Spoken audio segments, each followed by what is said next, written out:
De volta com Manhã no Ar nesta sexta-feira 13. E olha só, para alguns manauaras o feriado foi no escuro e no calor. Quem traz os detalhes desse feriado para a gente de terror para os moradores da Zona Norte e Sul é o Danilo Alves. Olá, Danilo, bom dia. O que foi que causou esse desabastecimento de energia elétrica na cidade? Oi, Adriane, muito bom dia para você. Bom dia para todo mundo que assiste a gente nesse pós-feriadão, alguns ainda de folga, mas ontem, como você disse, realmente houve bastante problema. E o motivo, como você me perguntou, aqui já eu digo a nota da Eletrobras que informou ontem que houve uma atuação de proteção na linha LT MUM GLT 401, que atende a subsistema, na verdade, o subsistema Mauá 3, que liga vários bairros aqui de Manaus. Por isso, ontem, nos 4 cantos da cidade, todo mundo registrou ocorrências de falta de energia, principalmente na zona sul e centro-sul da cidade. Ali aquela parte do Japim, Educando, centro, distrito industrial e também na zona leste, São Jorge, Jorge Teixeira. Em vários pontos aqui desses dois locais foram registrados os maiores números de ocorrências de falta de energia. Além dos moradores das casas convencionais que estavam lá de boa no feriado, querendo lá dar aquele descanso e acabou não conseguindo por conta da falta de energia, também teve prejuízo para o comércio. Isso porque muitas pessoas que resolveram dar uma folguinha para os seus funcionários e trabalhar sozinho também tiveram prejuízos por conta dessa falta de energia, poucas vendas e também alguns equipamentos queimados, Adriane, isso lá pela zona leste da cidade. Mas também outros pontos, como Praça 14, aqui perto, nós estamos na Avenida Dom Pedro, teve também registro por aqui e também registro nas ruas, com os semáforos apagados. No bairro da Cachoeirinha também teve ocorrência por lá. O trânsito ali, como você sabe, de ônibus que estavam circulando ali no feriado e também dos veículos de passeio, carros convencionais, motos, enfim, ali ficou uma confusão porque a gente sabe que todo mundo trafega sentido que vai para a zona sul da cidade e muitas vezes com os novos semáforos ali colocados depois de uma intervenção viária do Manaus Trans, muita gente ficou confusa, teve trânsito, então por isso as pessoas resolveram reclamar e pelo menos 2 agentes do Manaus Trans estiveram lá no bairro da Cachoeirinha, principalmente na Carvalho Leal e Castelo Branco, tentando resolver o trânsito por ali. Além desses problemas que a falta de energia causa, também, claro, tem a questão da falta d'água, porque em alguns bairros, quando falta energia, também falta água. Por aqui, pelo Dom Pedro, houve um vazamento dentro de uma residência, na verdade, e dentro dessa residência, de acordo com uma nota recebida pela Manaus Ambiental, há uma rede que passa, um cano que passa da Manaus Ambiental e também acabou afetando algumas casas por ali. Mas nada demais, de acordo aí com a resposta da assessoria, uma equipe deve visitar, na verdade, uma equipe já visitou, mas deve visitar a casa, é porque algumas pessoas que moram lá na Rua Zero, aqui no bairro Dom Pedro, tiveram bastante dor de cabeça, além da falta de energia. Bom, eu vou contar aqui, a falar um pouco sobre a nota que a Eletrobras mandou para a gente. Eles falaram que os técnicos e engenheiros estão verificando qual foi a causa efetiva que acabou causando esse desligamento na subestação. A Mauá 3, como eu falei, comporta aí vários bairros que acabou causando vários tipos de problemas. E a gente espera que nessa sexta-feira, na verdade, nesse começo de fim de semana, nessa sexta-feira 13, não dê chabu para Manaus de novo com ficar sem energia, porque ficar sem energia é bastante complicado, Adriane. Se é, né? Ainda mais no feriado, que muita gente trabalha a semana inteira. Aí aproveita o feriado para lavar aquela roupa, para descansar, para ter um dia mais tranquilo, passar o dia assistindo televisão em casa, no ar-condicionado, e não pôde sequer fazer isso por conta dessa falta de energia. Obrigada, Danilo, pelas informações. E olha, só você aí de casa que teve algum problema com a queda de energia e queimou algum eletrodoméstico, é importante você anotar o horário e a data em que isso aconteceu e procurar a Eletrobras Amazonas Energia. Lá eles têm um setor que é responsável por isso, vão verificar se de fato houve essa interrupção e o horário se bate, né, as informações que você tem com que estão registradas no sistema, e eles são obrigados a fazer o ressarcimento. Se isso não acontecer de forma voluntária pela empresa, você pode ainda recorrer ao PROCON. Isso se você não tem gato em casa, né? Se você paga a sua energia, você tem esses direitos garantidos. E a Igreja Católica celebrou o Dia da Padroeira do Brasil com a tradicional procissão no centro de Manaus. Esse ano, além dos festejos dos 300 anos da aparição da Santa, a igreja comemora uma década do santuário dela aqui em Manaus. As principais ruas do centro foram tomadas por milhares de devotos. A maior parte veio agradecer. Rayane percorreu toda a procissão descalça. O filho dela foi diagnosticado com câncer nos primeiros meses de vida. Agora, o menino está praticamente curado. Segundo ela, graças à promessa que ela fez à Santa. Prometi que enquanto vida eu tivesse, eu viria a procissão dela descalça e ele também junto comigo. Creio e confio que ele está curado já. Já o Luiz trouxe o filho para o meio da multidão para passar para ele os ensinamentos religiosos. Tem que trazer a família isso, tem que começar desse tamanho aqui, ó, já trazendo para a igreja. Eu não vejo nenhuma igreja te dando conselho ruim, né? Só bom. Então tem que ser. E o pequeno já tem uma opinião sobre a padroeira do Brasil. É muito bonito. O João não conseguiu participar da procissão esse ano porque sofreu um acidente em casa e fraturou a perna. Mas, felizmente, conseguiu ver toda a festa com uma vista privilegiada. Eu sou católico há muito tempo e pedindo que ela me dê proteção e minha saúde também, se Deus quiser. A procissão faz parte dos festejos em comemoração aos 300 anos de aparição da imagem de Nossa Senhora de Aparecida e aos 10 anos que a igreja dela, em Manaus, virou santuário. E assim, de uma certa forma, marca essa presença da fé de um povo, na pessoa de Jesus Cristo. Maria é essa companheira que caminha conosco no Brasil há 300 anos e há mais de 2000 anos na fé do povo cristão. Foram momentos de adoração e fé para relembrar aos fiéis a importância da santa para a religião católica. Agora são 6h39 para você que começou a acompanhar o Manhã no Ar nesse momento. A gente preparou um resumo das principais notícias até aqui. Confira. Às vésperas do Dia das Crianças, uma menina de 12 anos foi sequestrada e estuprada por 2 homens no bairro do Aleixo, quando ia para a escola. Ela passou o dia todo trancada e foi violentada várias vezes. Um dos suspeitos já foi preso, mas o comparsa dele continua solto. Uma travesti foi presa e outra apreendida pela polícia na noite de quarta-feira, suspeitas de matar o motorista de Uber Felipe Araújo Lopes, de 31 anos. O crime aconteceu no dia 1º de agosto, em São Paulo. A praça da cidade está sinalizada com placas que alertam sobre o alto índice de assaltos no local. Um comerciante e dono de um quiosque pendurou placas pela banca para tentar avisar sobre o perigo dos criminosos da região. O IBGE divulgou uma pesquisa mostrando que o comércio teve uma queda de 3% em agosto. E os lojistas que estavam otimistas com a chegada do Dia das Crianças foram surpreendidos pelo baixo movimento nessa época. Agora, a esperança são as vendas de fim de ano. Milhares de devotos foram às ruas do centro de Manaus celebrar o Dia da Padroeira do Brasil com a tradicional procissão da Igreja Católica. Além de festejar os 300 anos da aparição da Santa, também foi comemorado os 10 anos que a Igreja de Nossa Senhora de Aparecida virou santuário. E o IBGE divulgou uma pesquisa que mostra queda nas vendas do comércio no mês de agosto. Ontem, Dia das Crianças, o movimento no centro da cidade até foi intenso, mas alguns lojistas ouvidos pela nossa reportagem não estavam otimistas.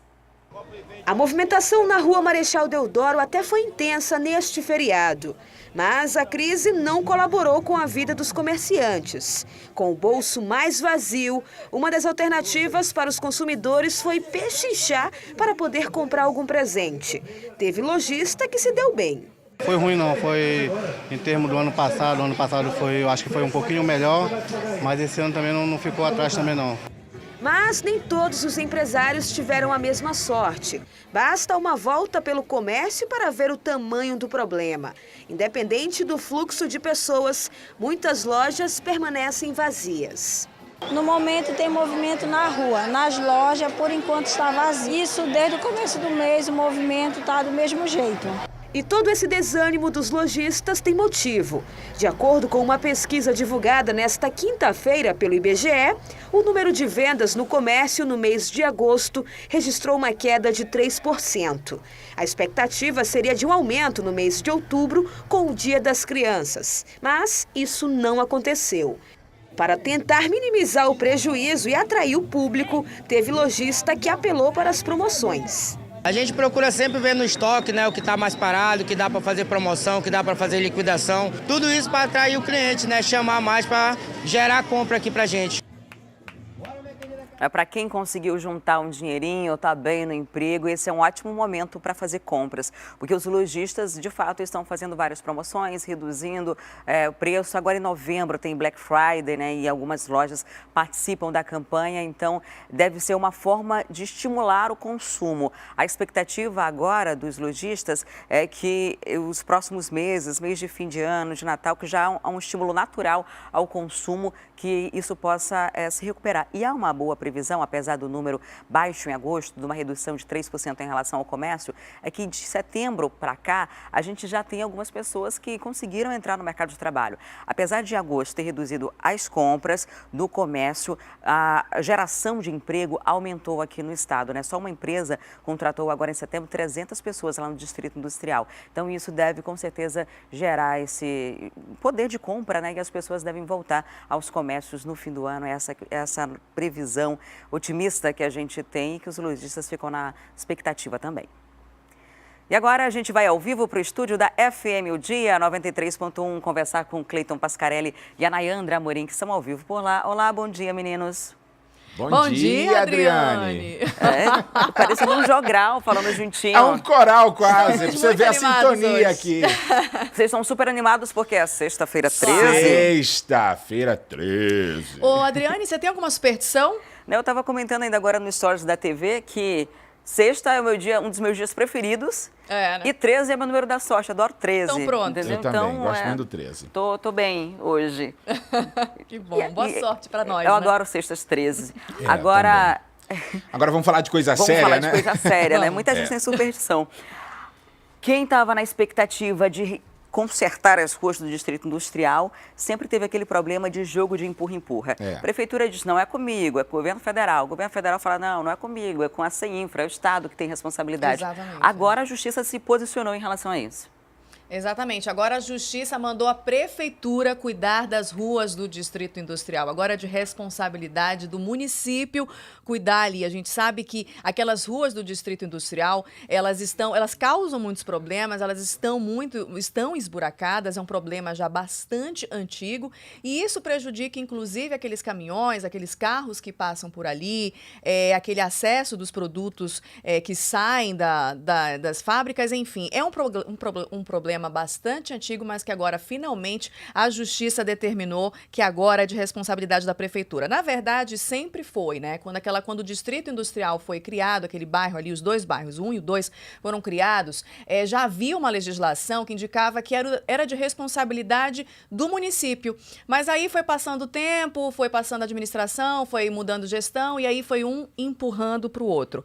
Essa ação judicial foi movida em 2016 pela própria SUFRAMA, motivada por toda essa controvérsia estabelecida sobre a manutenção das ruas do Distrito Industrial.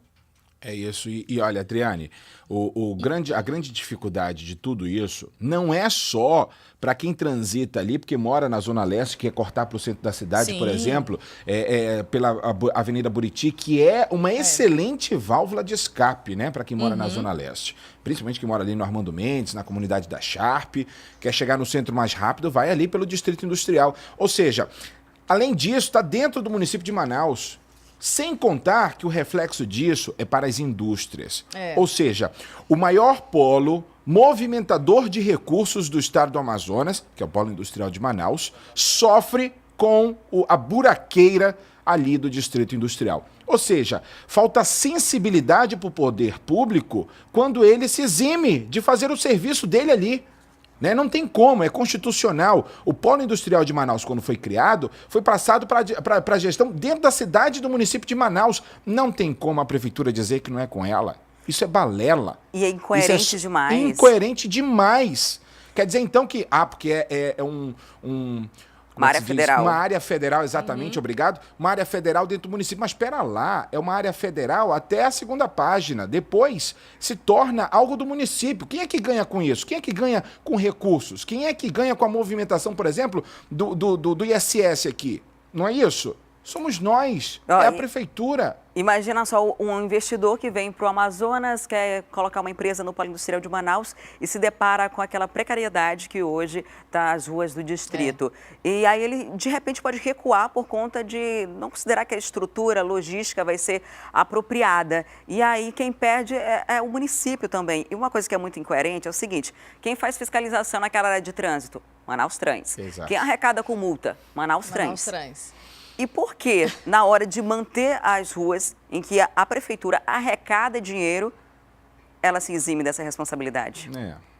É incoerente demais, você falou a palavra correta, é incoerente demais. Bom, o fato é que a prefeitura enviou nota dizendo que, mesmo sem a decisão judicial, palavras da prefeitura, ela já vem desenvolvendo atividades dentro do Polo Industrial de Manaus, né?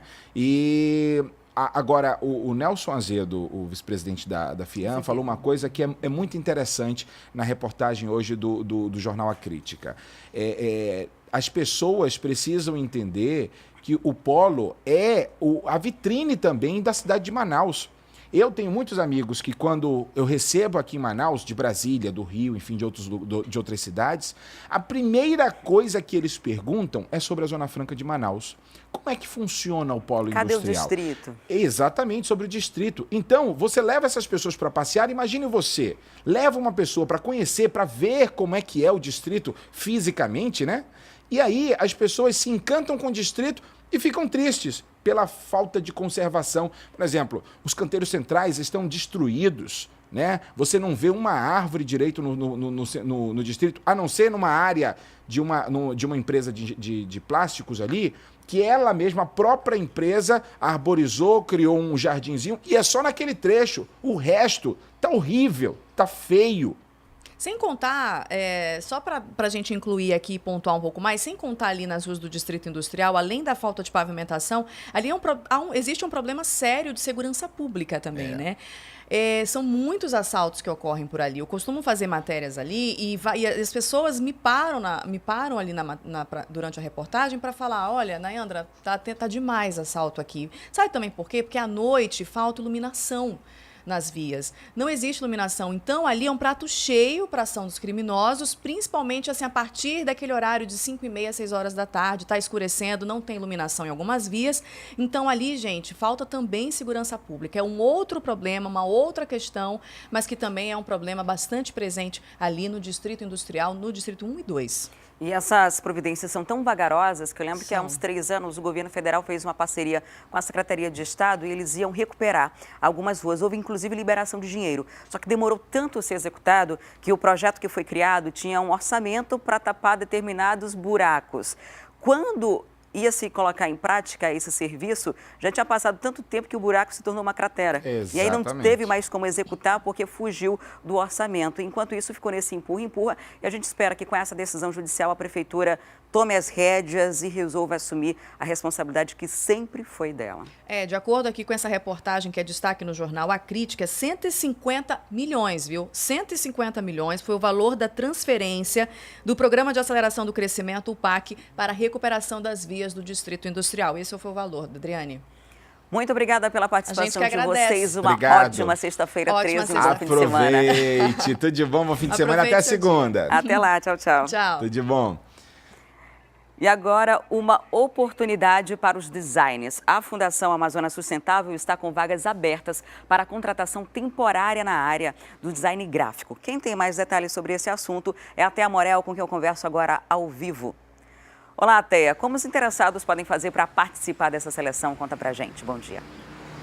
Bom dia, Adriane. Bom dia a todos. Olha só, essa seleção é muito específica porque ela é para contratação temporária de designers e essa inscrição ela é muito simples, né? Não significa que a pessoa vai precisar fazer nenhum tipo de concurso, nenhum tipo de prova, até porque o tempo de contratação também é relativamente curto. Ele vai apenas entre os dias 25 de outubro até o dia 10 de novembro. É para um trabalho muito específico que a Fundação Amazonas Sustentável vai fazer, tanto que no edital eles não chegaram a especificar qual é que é a remuneração que vai ser dada para esse profissional. Mas não deixa de ser uma oportunidade, né? Principalmente para quem quiser fazer aí um trabalho diferenciado, um trabalho ligado realmente à sustentabilidade e ao meio ambiente. Para participar dessa seleção, é preciso que você elabore um currículo e uma proposta. Esse currículo e esse portfólio podem ser enviados através do e-mail da FAS no rh@faz-amazonas.org. Para quem quiser mais informações, ter acesso ao edital de convocação, né? Esse edital também está disponível na página da FAS, na faz-amazonas.org. Lá tem todas as regrinhas, porque a pessoa precisa realmente comprovar a sua qualificação, apresentar esse portfólio e essa proposta que também precisa ser apresentada para aqueles candidatos que querem participar dessa seleção, né? Ela precisa conter, por exemplo, uma breve apresentação do trabalho daquele profissional, precisa ter a descrição das habilidades técnicas que ele possui e também experiência e, se possível, referências, né? Então, com todas essas regrinhas, esses currículos precisam ser entregues até o dia 15 de outubro, porque logo depois, 10 dias depois, já começa realmente a realização desse trabalho dentro da Fundação Amazonas Sustentável. Os designers que se preparem, porque afinal de contas, essa é uma boa chance de conseguir uma renda extra nesse finzinho de ano. Obrigada, Thea, pelas informações, pela dica. E agora eu vou para o intervalo e volto daqui a pouquinho. A gente vai falar ainda hoje sobre obesidade infantil, um problema que vem preocupando pais e especialistas. A gente mostra também como foi a festa da garotada no Dia das Crianças na capital e no interior. É um instante só.